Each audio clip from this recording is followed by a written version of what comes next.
Yep, we're recording now. Thank you. So welcome everyone for part 3 of the talks on the making of Paris. Last week we talked about Henri IV, the first Bourbon king, who was also the first true urban planner of Paris, who built not only additions to the Louvre, but he actually built things that were unrelated to palaces, unlike his predecessors, building the Place Dauphine, the Place Royale, now des Vosges, the Hôpital Saint-Louis, and the Pont Neuf, among other iconic monuments. His Paris was a charming Paris, the Paris of charm, the Paris of brick. And what we'll be talking about today is the Paris of the 4 kings that succeeded him, the Louis, whose Paris was a grand Paris, reaching its culmination, no doubt, with Louis XIV, who inherited, as the British historian Alistair Horn put it in his wonderful book, The 7 Ages of Paris, he inherited a city of brick and left it one of marble. So Henri IV was succeeded by his son, Louis XIII, who was only 8 years old when his father died. And during the period that his father was a king, famously Henri IV converted from Protestantism to Catholicism in order to become, or to enter Paris and put an end to the war with the Catholic League that opposed him. One of the things that Henri IV did not build during his 20 years in power were churches. So there was a pent-up demand, if you will. So once Louis XIII took power, there was a resurgence of construction of churches in Paris, and particularly the arrival of the Baroque style of churches. And the Baroque style often featured, but not always, domes. So as we mentioned last week, the last thing that was built when constructing a church was the facade. And the Église Saint-Gervais et Saint-Protais, Saint-Gervais and Saint-Protais were twins who were both sainted. The facade of this church was built 100 years, more than 100 years after the rest of the church was initially begun, the construction was initially begun. And it was the first Baroque facade built in Paris. But the church has no dome.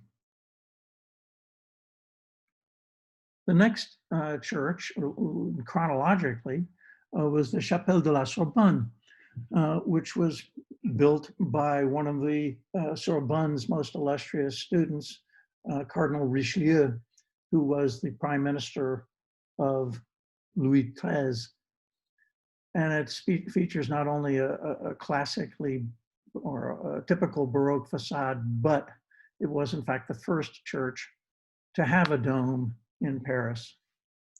Another unique thing about the Chapelle de la Sorbonne is that it actually has 2 entrances, one facing the Place de la Sorbonne and the other facing the Cour d'Honneur on the inside, surrounded by a courtyard, but on 3 sides of a courtyard. In the Marais, the Église Saint-Louis was built on the Rue Saint-Antoine. Its name was later changed to the Église Saint-Paul Saint-Louis at the end of the 18th century because the Église Saint-Paul, which was a 12th century church built on the Rue Saint-Paul nearby, was demolished. And so the name of the Église Saint-Louis was changed to commemorate that. It has a typical Baroque facade, and oftentimes when you see these Baroque facades, you can't see the domes because they're so high. But if you look from the rear, you see that there's also a 180-meter high dome behind this church. If you pull back, you see that this is the stretch of the Rue des Jardins Saint-Paul, alongside which you can find the 216-meter stretch of the Philippe Auguste wall. Further down the Rue Saint-Antoine, the Église Sainte-Marie de la Visitation was built during the reign of Louis XIII. It's with its dome. It became a Protestant church in 1802 and is now known as the Temple du Marais. Louis XIII married at a very young age Anne d'Autriche. She's called Anne d'Autriche, but in fact she was born and raised in Spain, where the Habsburgs had their principal residence at the time. She was married at 14 years old, but she had 4 miscarriages before, miraculously, at age 37, after 23 years of childless marriage, she gave birth to Louis Dieudonné, Louis the God-given. And she was so grateful for this unexpected event that she built or started the construction of the Église Val-de-Grâce. Quite magnificent, the Église Val-de-Grâce, which is off the Rue Saint-Jacques in the 5th arrondissement. It's a wonderful picture of the dome of that church as seen from the Tour Montparnasse. So the Tour Montparnasse does actually serve a purpose from time to time.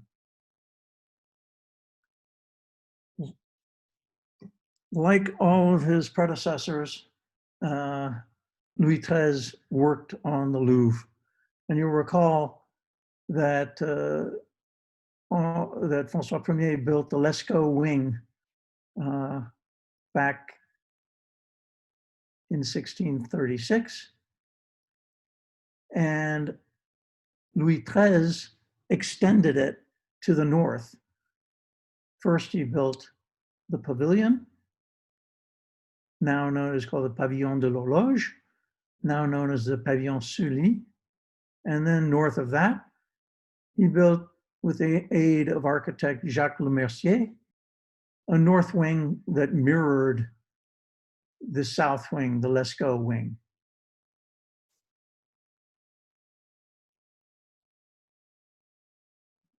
The red situates it in the Louvre today. Picture from last summer.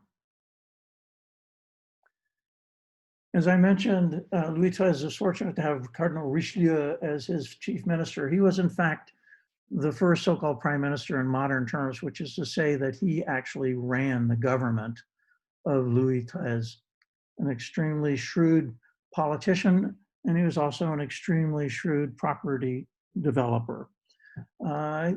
He built his own palace right near the Louvre, where Louis XIII was living, his boss. It was called the Palais Cardinal. Between 1633 and 1639.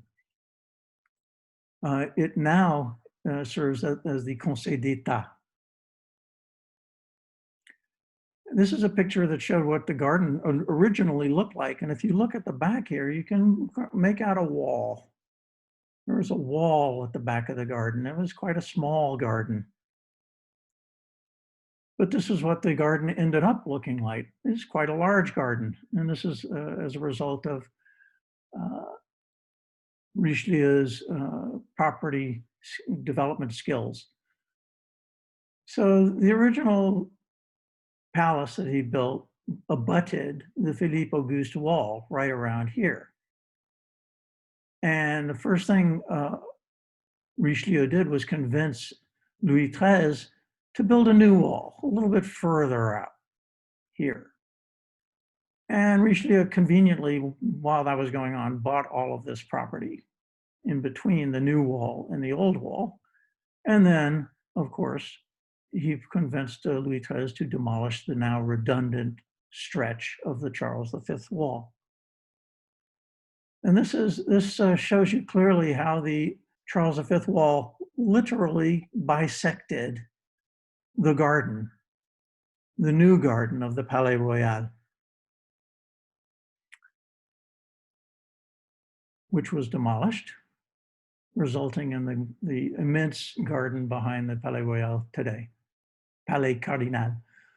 On the trace of the Philippe Auguste wall that had been demolished were built later the Rue du Mail and the Rue d'Aboukir, which you can see running into the corner of the back of the Jardin du Palais Royal. And if you continue the map, you see that it literally went straight across the Palais Royal.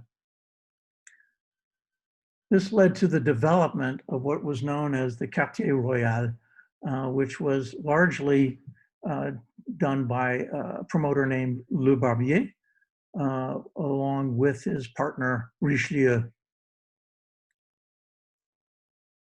We talked last week about how the Parc de la Reine Margot was developed on the left bank. Another thing that happened during Louis XIII's reign was that the medieval wall that had surrounded Saint-Germain-des-Prés since the Middle Ages, since the time of Charles V, was torn down, and the moat was filled in. Later on, this stretch of the moat, which was fed by water from the Seine via a canal known as La Petite Seine, that was filled in, and ultimately that became the Rue Bonaparte. While the medieval wall was destroyed, another wall went up, but it wasn't quite as impressive a wall. Nevertheless, the church and the abbey and its grounds remained surrounded by a wall until the Revolution. Also during the reign of Louis XIII, the Jardin Royal des Herbes Médicinales, later known as the Jardin des Plantes, was built on the outskirts of Paris under the jurisdiction of the king's physicians. Louis XIII was succeeded by Louis XIV, Louis le Grand, Le Roi Soleil, and together with his father, Louis presided over Le Grand Siècle, the 17th century. As his father, he first became king as a child. He was only 4 years old when his father died, and therefore his mother, Anne d'Autriche, against the wishes actually of Louis XIII, who was not clear about her loyalties, thinking she was still quite loyal to the Spanish crown, she became regent. And when she was regent, she became regent, she and Louis moved into the Palais Cardinal, and because it was, once Cardinal Richelieu died, he bequeathed his palace to the king. And once the king, Anne d'Autriche, moved in, it became the Palais Royal, where they lived for 6 years. When Richelieu died, he was succeeded by Mazarin as chief minister, an Italian who only moved to France in 1636. So he had quite a meteoric rise there, but he managed to become mentored by Richelieu early on and became a very, very close confidant, and some would say even lover, if not husband, of Anne d'Autriche. One of the first things that Mazarin accomplished was to conclude the 30 Years' War with the Treaty of Westphalia that was signed in 1648, creating the new Europe that you see here. It's very complicated to look at, to be sure. What is interesting, however, I think, is to point out the Holy Roman Empire, how it was spread around southern Italy, Sicily, Corsica, no, Sardinia rather, Spain, the Spanish Netherlands. So it was quite disparate. Burgundy. Also interesting to see how large the Polish-Lithuanian Commonwealth were, the Kingdom of Sweden, Denmark included, Norway at that time, etc. And you'll see here that the eastern border of Paris, of France, was different than it is today. As a result of the war, of 30 Years' War, Mazarin, in order to finance the war, had to impose strict taxes on the population of France, in particular the nobles, and as a result, it caused ultimately a civil war known as La Fronde. La Fronde was the weapon. It was actually like a slingshot used by rioters in Paris to sling stones at windows during the Fronde uprising. It took place in two parts, but between 1648 and 1653, causing the young Louis not once but twice to have to flee Paris and leaving an indelible memory of bad memory of Paris and mistrust of nobles, the aristocracy. A wonderful painting of Louis as Jupiter, vainqueur de la Fronde, painted a year after he was crowned at age 16 in Reims, where all kings were crowned, in 1654, where he famously said, "L'État c'est moi." That suggests that unlike his father, who had Richelieu as his minister to run the government, and Mazarin was indeed running the government during the Regency, Louis intended to run the government himself. He had to wait until Mazarin died to do that, which I think was in 1659 or 60. But he was never replaced. There was never a chief minister under Louis. When Louis XIV became king, or just Paris had a population of 400,000 people, France 18 million, compared to Russia 14 million, Austria 6.5 million, Spain 6 million, England 5.5. Paris was still the largest city and still the largest country in Europe. And under Louis, it became the dominant power militarily, politically, culturally in Europe. Wars, kings fought wars, and Louis was no exception. He fought wars from the beginning to the end of his very long reign. It started out with a peace treaty, fortunately, the Treaty of the Pyrenees, ending the wars with Spain. And he sealed the deal with Spain by marrying his cousin, the Infanta of Spain, in 1660. He then embarked 10 years later on the Franco-Dutch War, which he won, which was perhaps the summit of la gloire of his reign. He fought two more wars. The last one, the War of the Spanish Succession, narrowly avoided disaster. The English almost defeated him, routed him in Spain, certainly routed him in Spain, but stopped short of invading England as a result of the peace treaty. But during Louis' time, you can see in orange the territories that he added, essentially giving France, the shape that it has today, with the addition of Roussillon, Artois, Dunkirk, Lille, Alsace, Franche-Comté, Strasbourg, and Briançon. As I mentioned, in 1660, he married Maria Teresa of Spain. She bore him 6 children, none of whom became king. But she was not his only romantic interest. There was this wonderful title that was in fact invented by Henri IV called Maîtresse en titre. This is the official maîtresse, and it came with perks, because if you were the maîtresse en titre, you had an apartment, you were recognized in court, there was nothing unseemly about it. There were also other mistresses who were called les petites maîtresses, who did not get that kind of those kind of benefits. Anyway, Louis had several maîtresses en titre. The first was Louise de la Vallière, who was maîtresse en titre for 6 years and bore him 5 children. The longest serving was the Marquise de Montespan, Madame de Montespan, who bore him 8 children before finally being undone by the Affaire des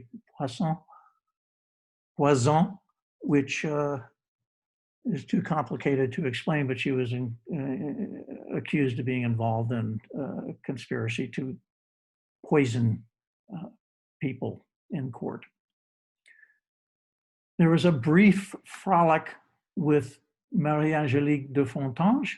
I think Louis was at this point 40 something and she was 20 or 17. She was memorably described by Madame de Sévigné in one of her letters to her daughter as belle comme un ange, sotte comme un panier, beautiful as an angel, stupid as a basket. So that did not last long, but rather tragically for Marie-Angélique, she died a year later at the tender age of 20.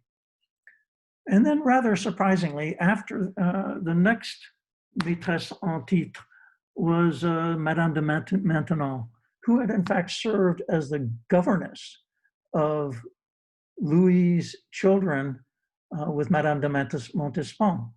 And she was actually 4 years older than Louis. He was 45, she was 49 when she became the maîtresse en titre.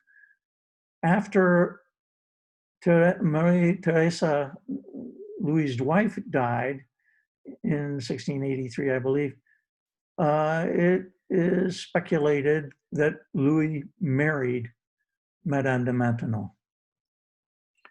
She was, as I mentioned, extremely religious, and it's largely because of her entreaties, coupled by those of his confessor, Louis's confessor, Père Lachaise, that he was persuaded to issue the edict, to revoke, rather, the Edict of Nantes of Henri IV, causing 400,000 Protestants, known as Huguenots, to flee France.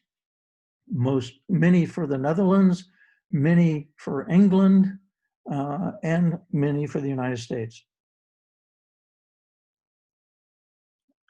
or America at that time. When Louis's first superintendent of finance, the fellow who collected taxes and who decided how the money would be spent, basically Minister of Finance, was Nicolas Fouquet. And immediately after becoming superintendent of finance, he started the construction of a magnificent chateau southeast of Paris to be known as Vaux-le-Vicomte. This Vaux-le-Vicomte, I asked the present, one of the 3 sons who presently owns Vaux-le-Vicomte, where it got its name, and he explained that Vaux is plural for val or valley, and Vicomte, a comté is a county, and a vicomte, I guess, is a small county. So that's where the name comes from. To build this magnificent palace or chateau, Fouquet employed Louis Levaux as architect, André Lenôtre as landscape architect, and Charles Lebrun as painter decorator. Louis was invited to attend the grand opening gala of Vaux-le-Vicomte in 1861. He was 24 years old. He just got married. He shows up at his superintendent's new house and he sees this absolutely spectacular chateau. And Louis, prodded by Colbert, an ambitious young minister, ended up suspecting that the money was to finance this construction was ill-gotten, and 3 weeks later had Fouquet arrested by D'Artagnan of musketeer fame and confiscated the chateau. Fouquet, in fact, spent the rest of his life, I think, 19 more years in prison. Louis then set about immediately constructing his own chateau in Versailles, converting a hunting lodge into the magnificent chateau that is Versailles, also using Le Vau, Le Brun, and Le Nôtre to help him. He learned his lessons from Fouquet. This took, for the first 18 years, Louis remained in Paris, or at Saint-Germain-en-Laye. But in 1682, the court moved to Versailles, even though it was still under construction and remained under construction for another 28 years. And it stayed there. The head of government stayed in Versailles between 1682 until the Revolution. So Jean-Baptiste Colbert never became chief minister like Richelieu or Mazarin, but he was close to it because he accumulated many, many responsibilities during his time in power. One of them was that he was superintendent of buildings, which meant that he was in charge of all royal architectural structures in Paris. And Colbert believed that a king should make his mark not only by wars, but also by what he built. So he must be credited with much of the construction, if not all of the major construction that Louis carried out in Paris, particularly before moving to Versailles. And the first thing that Louis did with Colbert's aid is, you'll recall that we had the Le Mercier wing, the Louis XIII. So Louis finished the Cour Carrée, or nearly finished the Cour Carrée. He built the 3 wings in addition to the Lescaut and Le Mercier wings, with the assistance of our friend Louis Levaux. And on the east-facing wing, he built the La Colonnade. And you must remember that this was the entrance to the Louvre. People entered the Louvre from the east. Today we think of it the west, but you have to recall that the west was the fields. It was the boondocks. There was nothing really west of the Louvre. And people would be coming to the Louvre from the Marais, from the Ile de la Cité, and this was the entrance they would use. When I say he almost finished, this map of 1739 shows this is the colonnade, and you can see that it doesn't have a roof on it, and nor does the north wing have a roof on it. So unfortunately for the Louvre, construction ceased as soon as Louis moved to Versailles. At the same time that he was building the Louvre, literally the same time he was working on the Cour Carrée, the Collège des Quatre Nations was being built opposite, on the left bank, opposite the Cour Carrée. It was built pursuant to a bequest by Cardinal Mazarin to educate students from 4 countries that became under French control as a result of the Treaty of Westphalia. They were more like lands than countries. And it's spectacular. The proportions are wonderful, but you'll see there is no bridge in front of it. Originally, it was planned to build a bridge at the same time as the collège between the Collège des Quatre Nations and the Cour Carrée. 1702, you see, it wasn't there. And in fact, it wasn't there until 1804, when Napoleon I built the Pont des Arts between the two. but that explains why the entrance to the Institut de France and the Cour Carrée are perfectly lined up because they were designed to be connected by a bridge in the first place. During Louis XIV's many wars, he retained the military engineer Bourbon to protect the country. And he built, Bourbon, 300 fortresses all around the edges of France. 12 survive as UNESCO World Heritage Sites and are all spectacular structures. This is the one in Besançon. Besançon near Switzerland. Because of the construction of these fortresses around France, Louis felt safe in Paris. And as a result, he felt no need to have walls protecting his capital. And he therefore ordered the demolition of the Charles V and the Louis XIII walls to be replaced by something known as Le Nouveau Cours, which by the architect Boulay, which was a tree-lined promenade where people would go to ride. It was on the outskirts of Paris. There were no buildings there, of course, at the time. And the destruction of the walls resulted in Paris being the first so-called open city in Europe because cities had defensive walls around them ever since the Middle Ages. This is at the Port du Temple. So this is the temple enclosure, which was still extant at the time. This is the map of 1739. And this is the same cour near the Place Vendôme.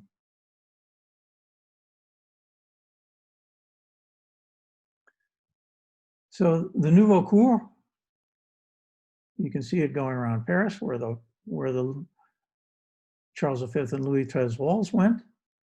And they are where the Grand Boulevard are located today, around the 1st, 2nd, 3rd, and 4th arrondissement.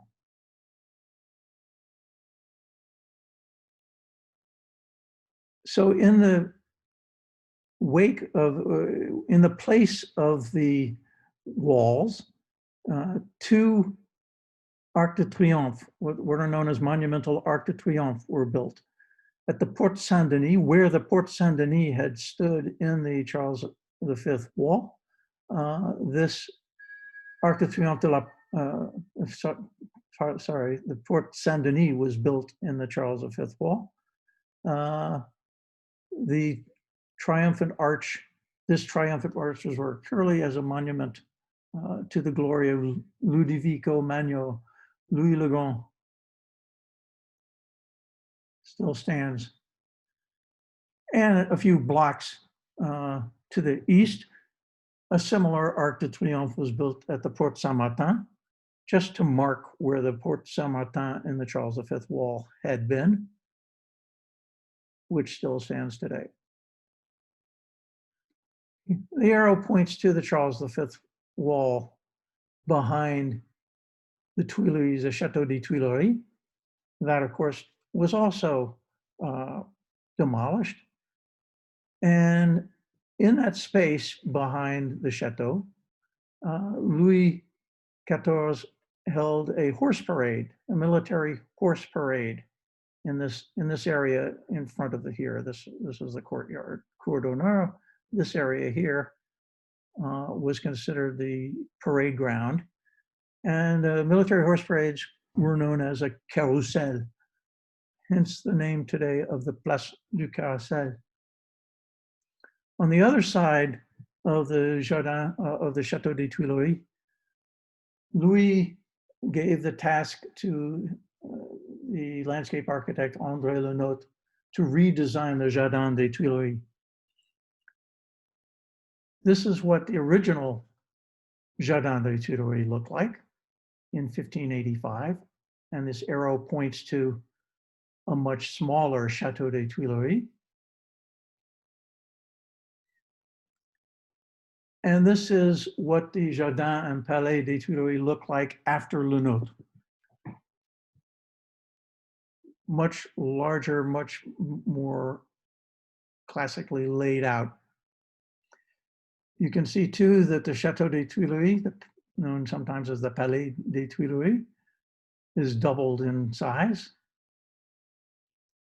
There's the Cour Royale, and behind it, the Place du Carrousel. Also, I note there, Les XV, that's the hospital, Les XV, built by St. Louis.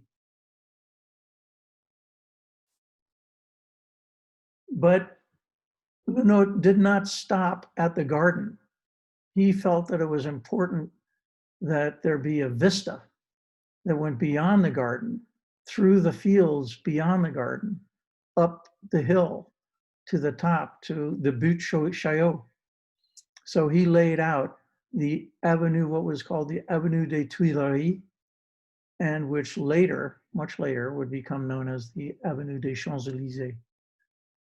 The Butte Chaillot is here. It's quite modest. This is the Colline de Chaillot in the distance over here. That is where the Place du Trocadero is located today. And you can see Paris is empty west. So what Louis did by tearing down the wall is he opened up the city for development in all directions. On the left, on the right bank, he opened up all the way to the Butte Chaillot. And this you can see the Avenue des Tuileries leading from the Tuileries gardens here. There is no Place de la Concorde as yet. Fields leading up to the Butte Chaillot. So he opened up the city to the west. The arrow points to the Butte Chaillot, which is now the Place de l'Étoile. He similarly opened up the city to the east. And this road here is called the Cour de Vincennes, the Cour Vincennes, which is nearly a kilometer long. And I should also mention that back here, there was no étoile yet. There was just a convergence of trails that at the peak of this hill. Actually, the first serious étoile and the first really serious road was built on the east side with the Cour de Vincennes and the Place du Trône. So when Louis XIV married Maria Theresa and Biarritz, they then returned to Paris. They went to Versailles, to Vincennes, and then they had a grand entrance into Paris along the Cour de Vincennes until they reached the Place du Trône. It's called the Place du Trône because there were thrones installed in that square, circular square, to receive the new king and new queen. This map is dated from 1823, but you can see it's laid out like the Étoile. This is the current version of it. There are 10 roads leading from it, whereas the Place de l'Étoile has 12. And it was renamed the Place de la Nation in 1880 under the Third Republic.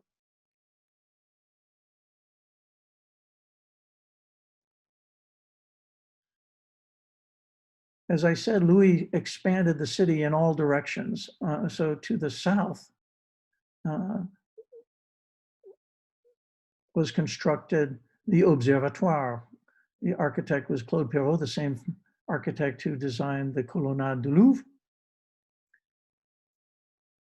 To the far west, far east rather, here, and you have to remember that this was Paris at the time. What you're seeing is New Paris. This was the boondocks during Louis XIV's reign.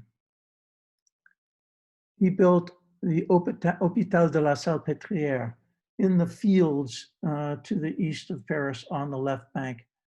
It was built on the site of a saltpeter factory. Saltpeter was used to manufacture explosives. The explosives factory was on the other side of the Seine from the Arsenal, which is near the Bastille, where arms were stored and held. So they manufactured the saltpeter, the powder on one side of the Seine, and the weapons on the other side of the Seine. It was expanded, this hospital, and you can see it's how just empty it is. It was expanded twice, and by the time of the revolution, it had beds for 10,000 patients, and it was the largest hospital in Europe.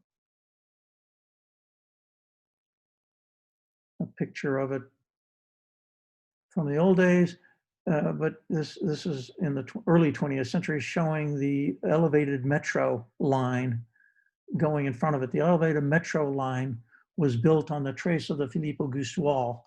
So you can see that this was outside the Philippe Auguste wall. There was no Charles V wall on the left bank. There was only the Philippe Auguste wall at this time. And this arrow shows the immense complex that is the Hôpital Salpêtrière today. Here, for just by way of orientation, is the Gare d'Austerlitz, and this is the Jardin des Plantes. On the west side of Paris, once again in the fields on the left bank, Louis XIV built another immense structure. This one is the Hôtel Royal des Invalides, as a hospital basically for veterans of his many wars. The architect was Libéral Bruant.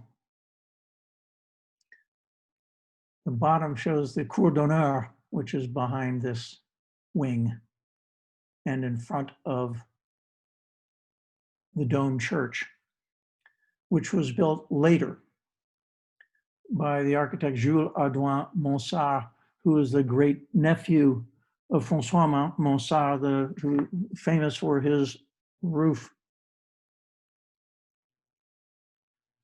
Louis made a rare visit from Versailles to Paris on July 4, 1701, to admire this magnificent church, which later was used to house the tomb of Napoleon, which was installed there in 1840. The view looking south, the Avenue de Breteuil behind it, wonderful square, Place Bourbon, beautiful symmetry. And looking the other way, you see the magnificent Esplanade in front of it, and another great axis going all the way to the Rue du Faubourg Saint-Honoré. Just two pictures from the early 20th century, which just show how similar these two structures were built by Louis on the outskirts of Paris. When he constructed the Invalides, Louis opened up for development the west side of the Faubourg Saint-Germain, the west end of the Faubourg Saint-Germain. In order to get to Les Invalides, and he built the first bridge that was not connecting the Ile Saint-Louis or the Ile de la Cité to the river banks. This was actually built between the two river banks. It's the Pont Royal, built at the westernmost end of the, well, right next to the Château des Tuileries. It is now the third oldest bridge in Paris after the Pont Neuf, the Pont Marie, the Pont Royal. Here we are, leading from the Château des Tuileries. He developed the Rue du Bac, which referred to the ferry that used to take people between the left and right bank at this location. And he transformed what had been a trail into a proper road, the Rue de Varennes. So that's how you would get to the Les Invalides, resulting in, and this map is 1739 again, and it shows the development that occurred in the next 50 years. The Rue de Varennes was the first street developed. You can see the magnificent hotels that were built south of it, right next to the Invalides. And perhaps the two most famous hôtels particuliers that were built on the Rue de Varennes were the Hôtel de Matignon and the Hôtel de Biron. Hôtel de Matignon, this was after Louis, I must say. This is now Louis XV. Is now, and has been since 1935, the residence of the head of government, now called the prime minister, but it had different names at different times under different republics.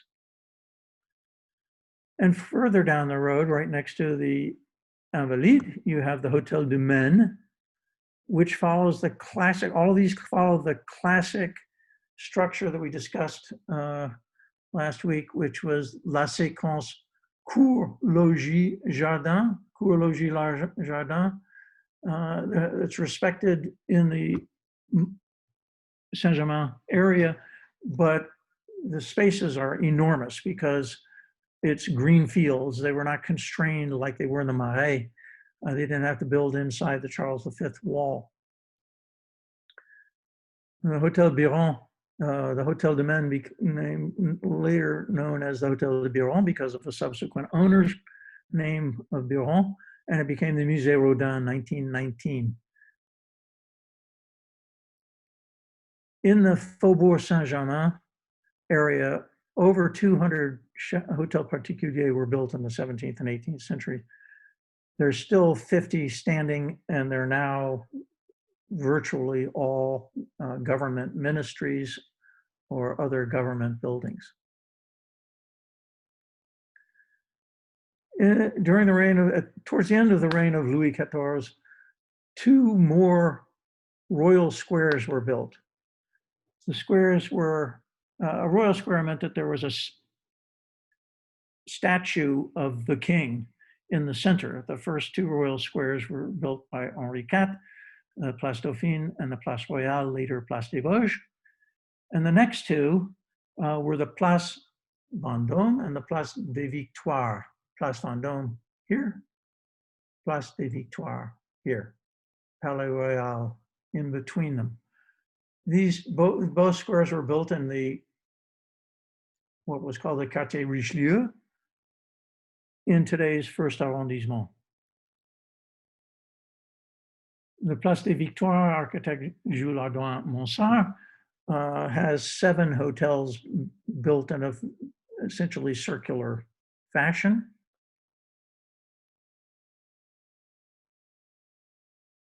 It's been chopped up a lot by the construction of modern roads like the Rue Rambuteau, but still it's magnificent. And here you have a statue of Louis XIV.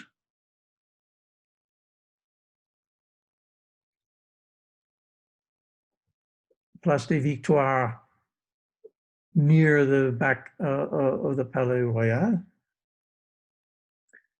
And the Place Louis le Grand, same architect.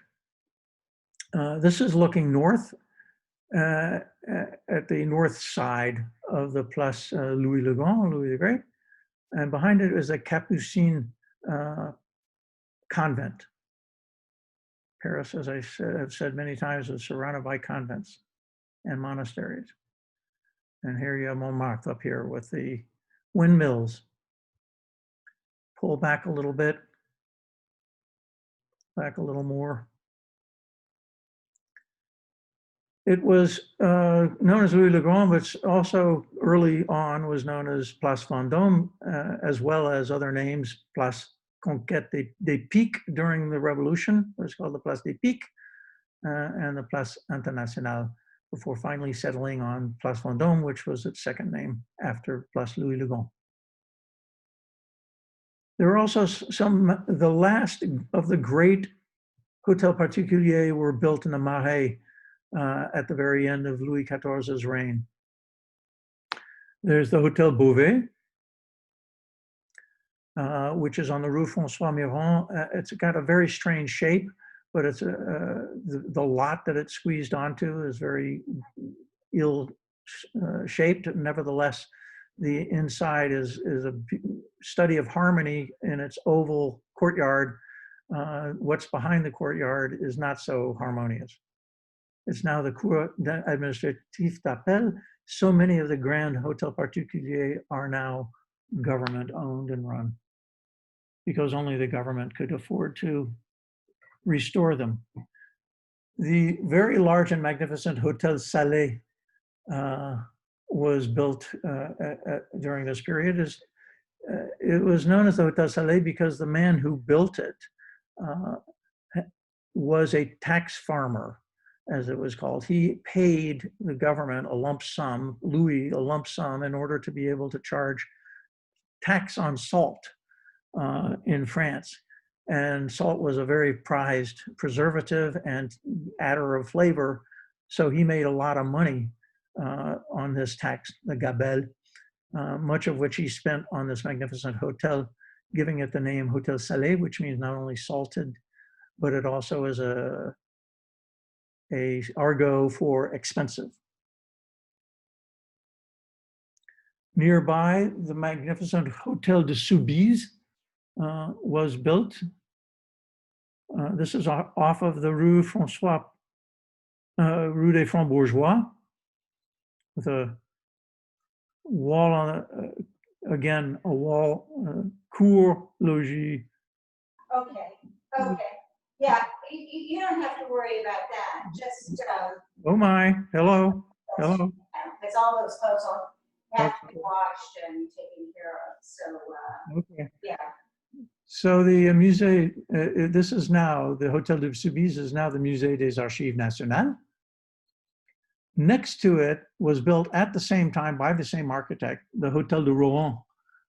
They were built because the Duc de Soubise's son was the occupant of this house. So here you have the Hôtel de Soubise, the courtyard we were looking at.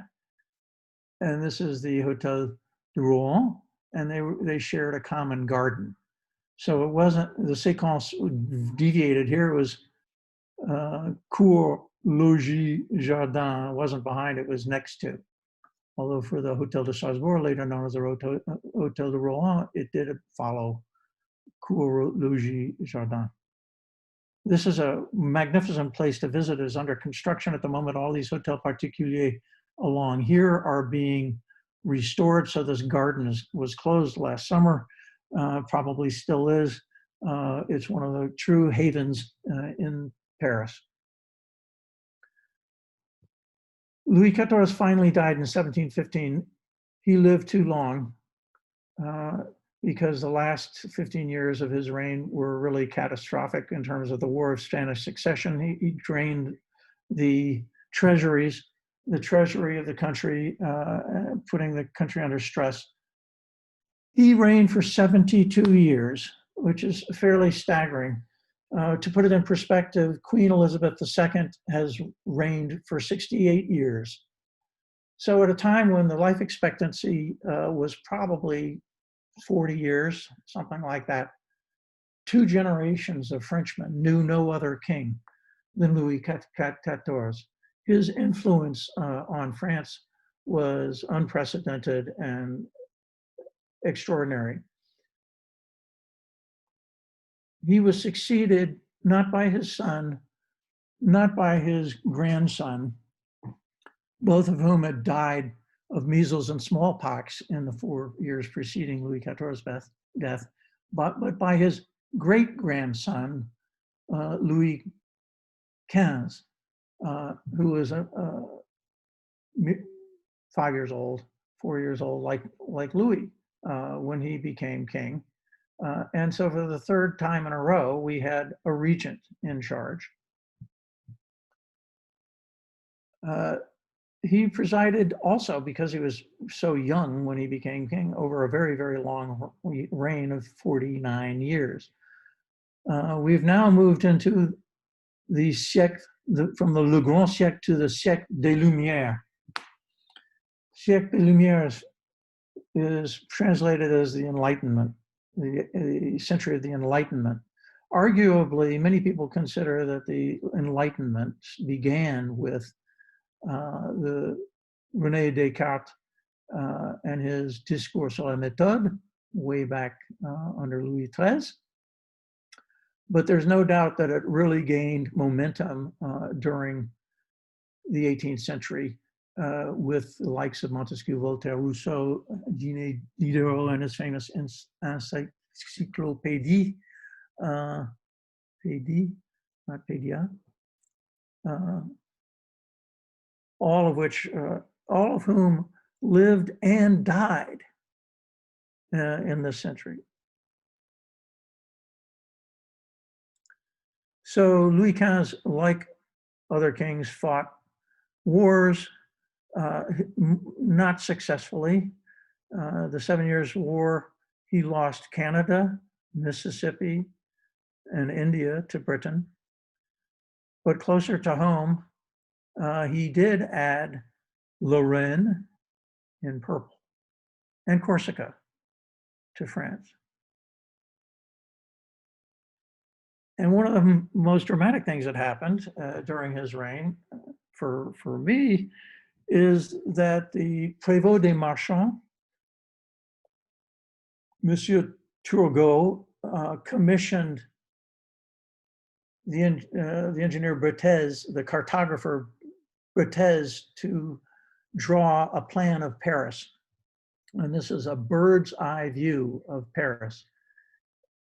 It started in 1734, and it was finally published in 1739. And I've been showing lots of extracts of this plan because it's so extraordinary.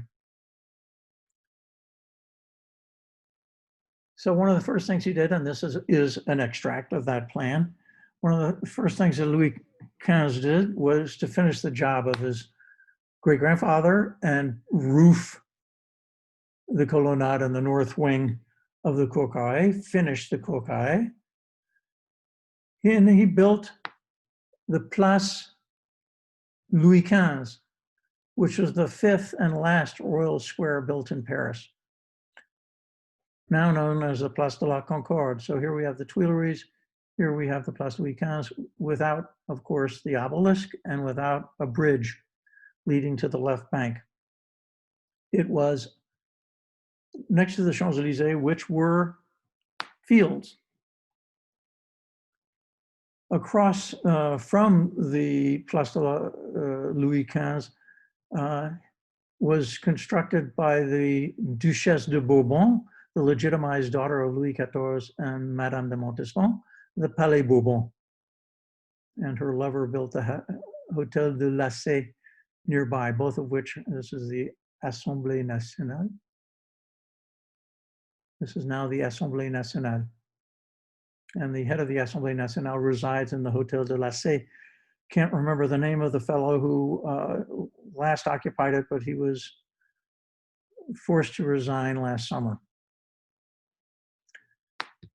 So after Louis XIV, with the arrival of Louis XV, the development doesn't occur so much on the left bank as in the Saint-Germain-des-Prés area, but on the right bank. And it really started during the so-called Regency, when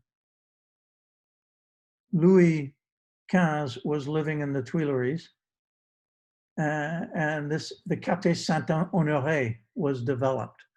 So the Tuileries is over here. This is the Rue de Faubourg Saint-Honoré. This shows where the wall used to be. This is the Cour, showing where the new Louis XIII wall was built.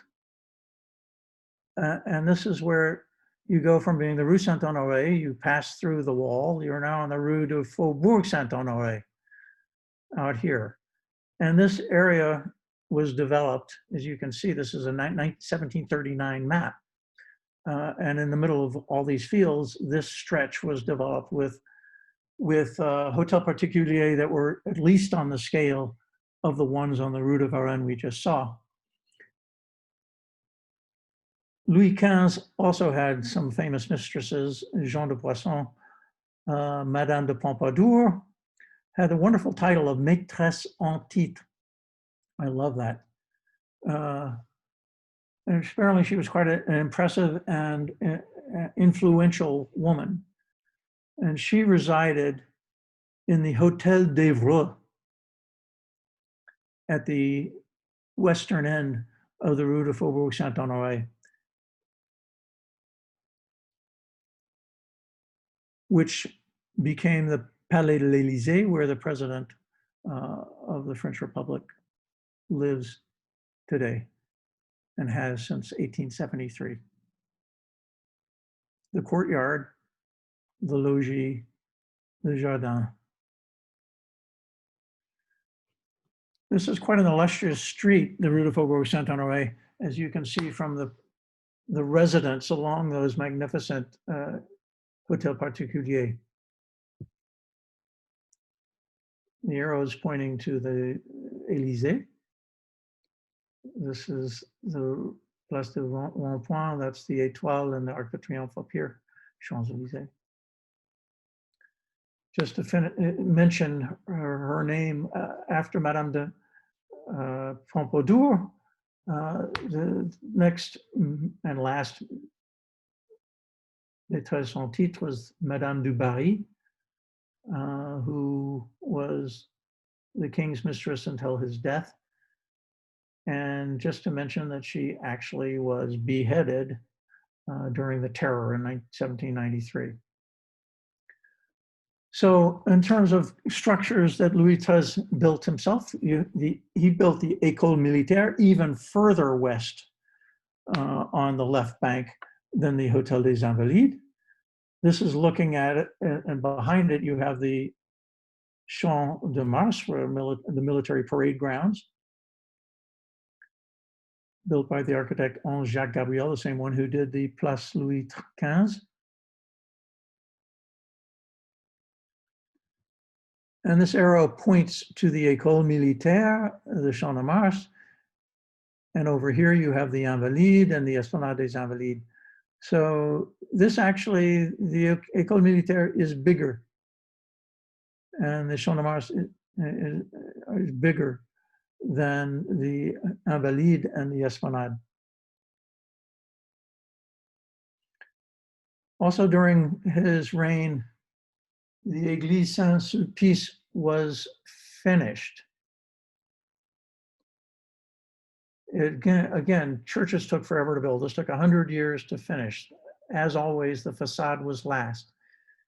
In 1739, the facade was built by Sevardoni, and he died before it could be finished. It was actually completed by one of his disciples, who built the two Baroque towers. And you'll note that these towers are not identical. The Place Saint-Sulpice was built actually much later, and the fountain was added in the 19th century. This is the original tower that was built around 1766 in the Baroque style.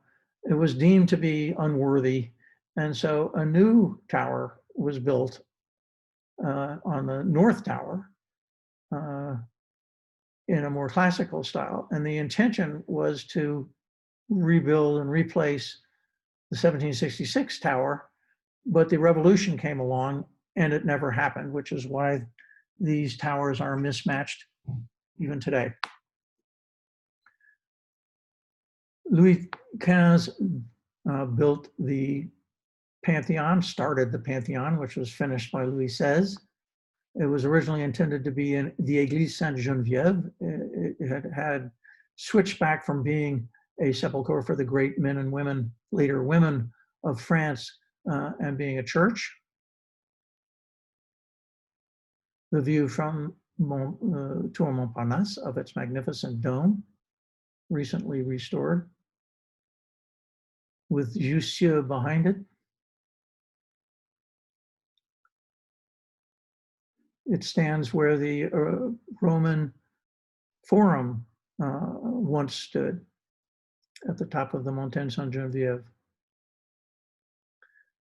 Louis XV built the Hôtel des Monnaies, the mint, along the Seine, right just west of the Institut de France, which has been redubbed 11 Conti Monnaie de Paris after a restoration project that ended in 2017.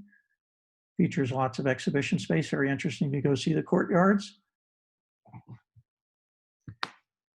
And the Faculté de Médecine that is on the Rue de l'École de Médecine in the Saint-Germain-des-Prés area was built at this time.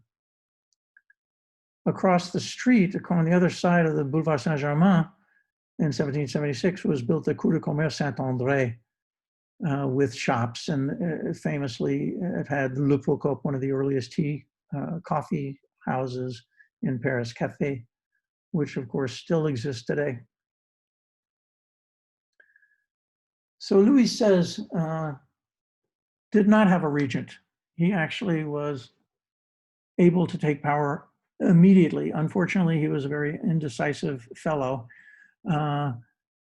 He was persuaded by Benjamin Franklin to support the American Revolution, which was great for us, but it did bankrupt France.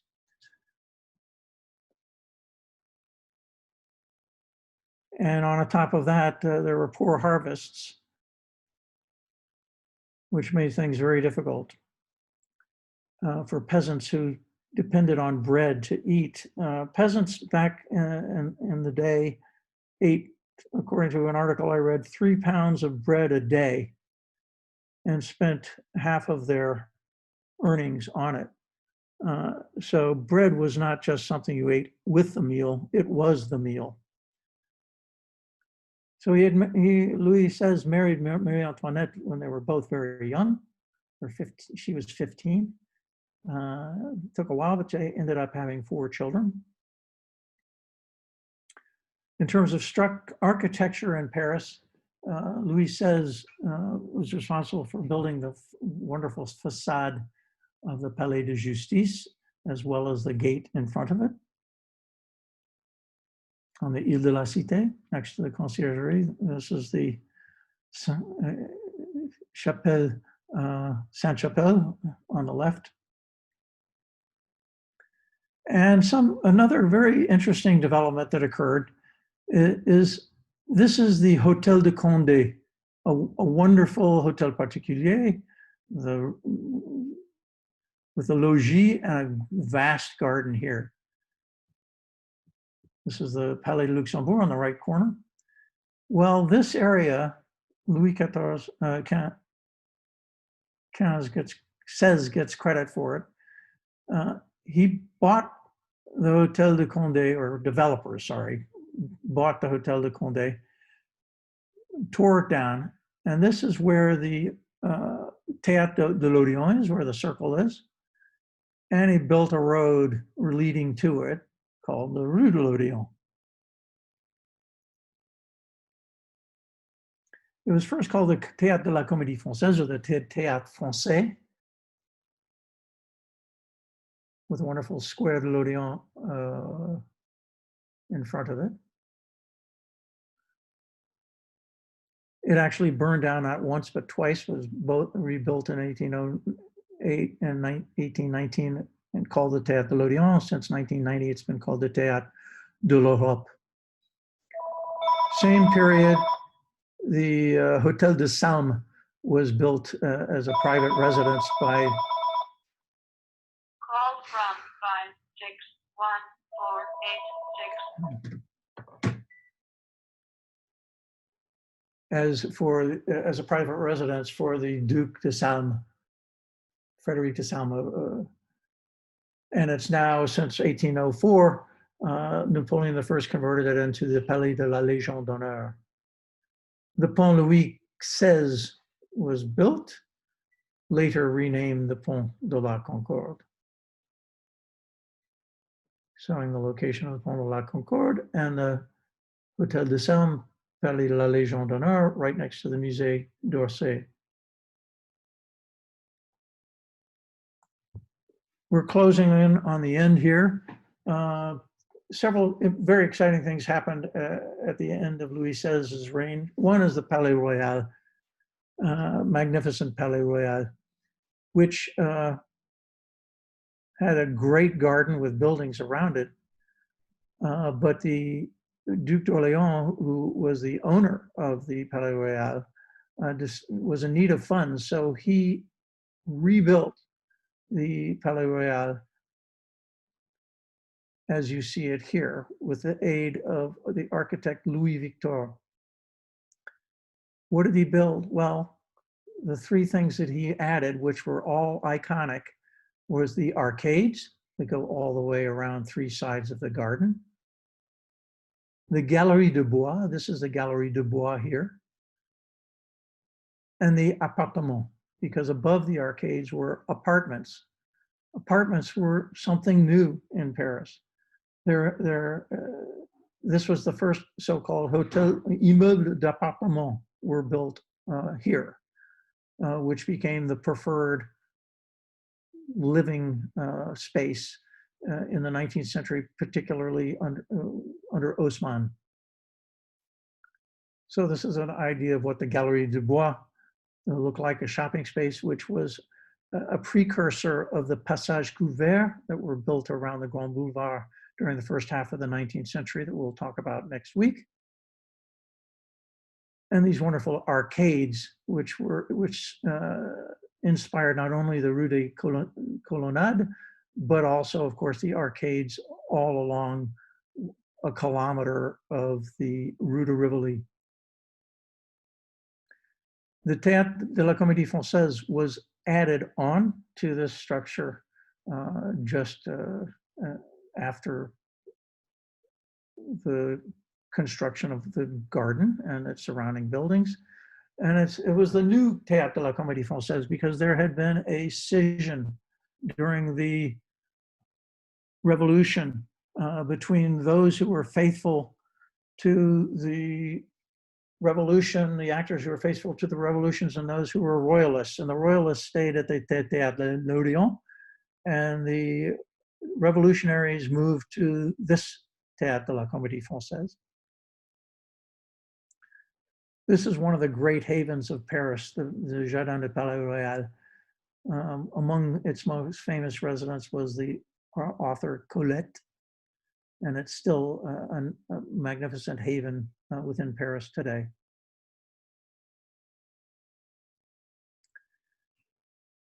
Finally, we started out saying that Louis XIV had torn down the walls of Charles V and Louis XIII, and Paris became an open city. Well, it became closed again with the construction of the Mur des Fermes Généraux between 1784 and 1791. But this wall, unlike its predecessors, was not a defensive wall. It was built in order to be able to charge taxes. So through all around, and the entrances you can see, and this is interesting because it shows you the size of Paris before the revolution.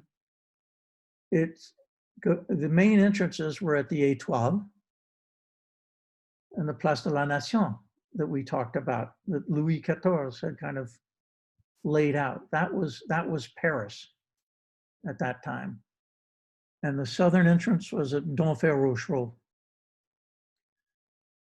At all of these major entrances, there were 60 or so entrances, and you can see them indicated on the map, and all of them had toll booths where people coming in would have to pay customs duties or duties to bring goods into Paris.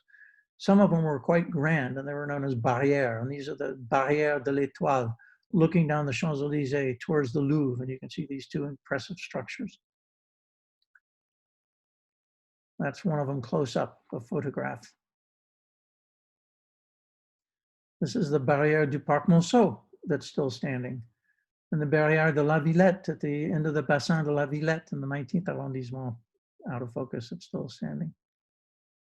And this, I love this photo. This is the Barrière de Clichy, but what it is also, it's the only photo that I have seen that actually shows you what the Farmers General Wall looked like.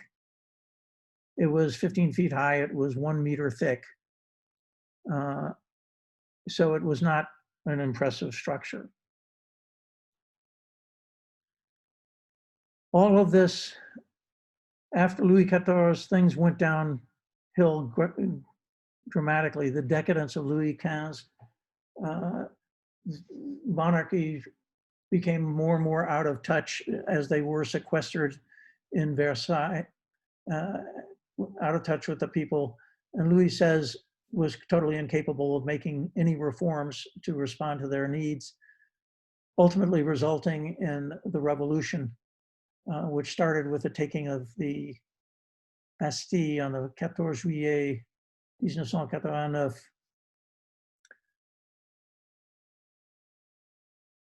Next week, we will talk about what happened during that revolution to Paris.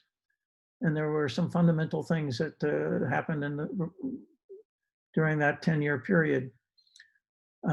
And we will start talking about the modernization of Paris, which started with Napoleon I, and was finished, at least the first wave, by his nephew Napoleon III, which will be 2 weeks from today, Napoleon III.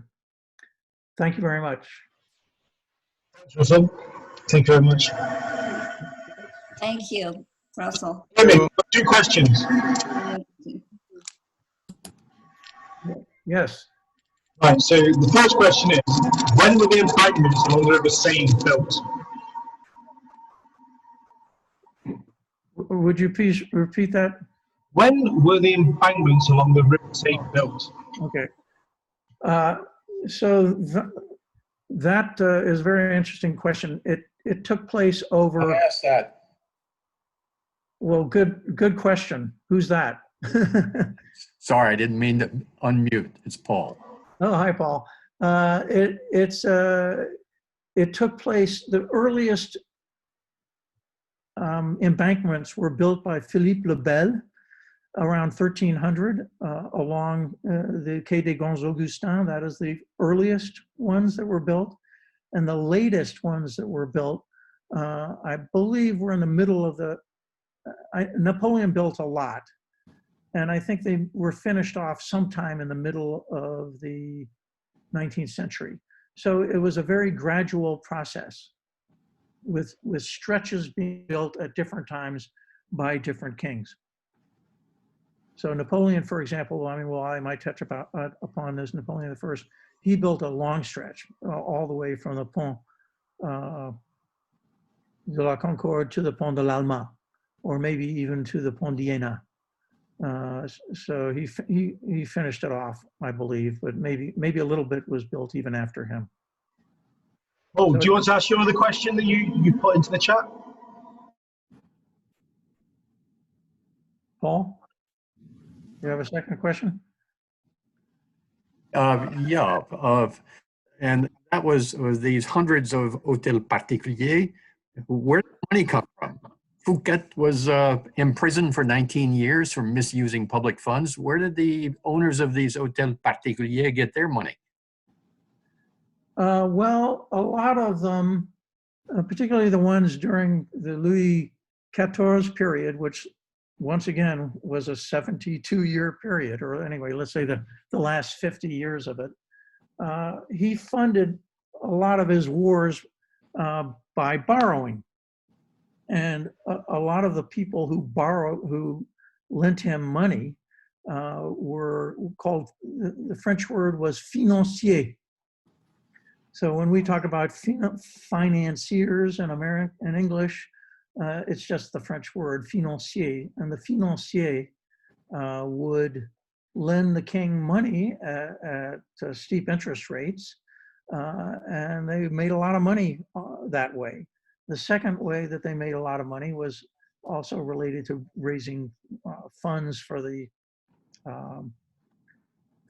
crown was the so-called farmers general, who would, I mentioned the one who bought the rights to charge the salt tax, where there were other types of taxes. And the idea was that you pay me a lump sum for a certain period of time up front, and me, Louis, and I will authorize you, tax farmer, to charge and collect the tax in France over a certain period of time. So a lot of them were financiers. There were other, merchants who were successful, or property develops, like Le Barbier, the one who developed the Quartier Richelieu and the area where the Reine Margot Park was. He made a lot of money property developing, and he built his own hotel particulier. And of course, a lot of them were built by nobles who had money from their lands in the countryside, so they would, which funded their construction of their hotel particulier in Paris. Thanks, Russell. Okay. That's it. That's all the questions. Okie dokie. Very good. See you next week.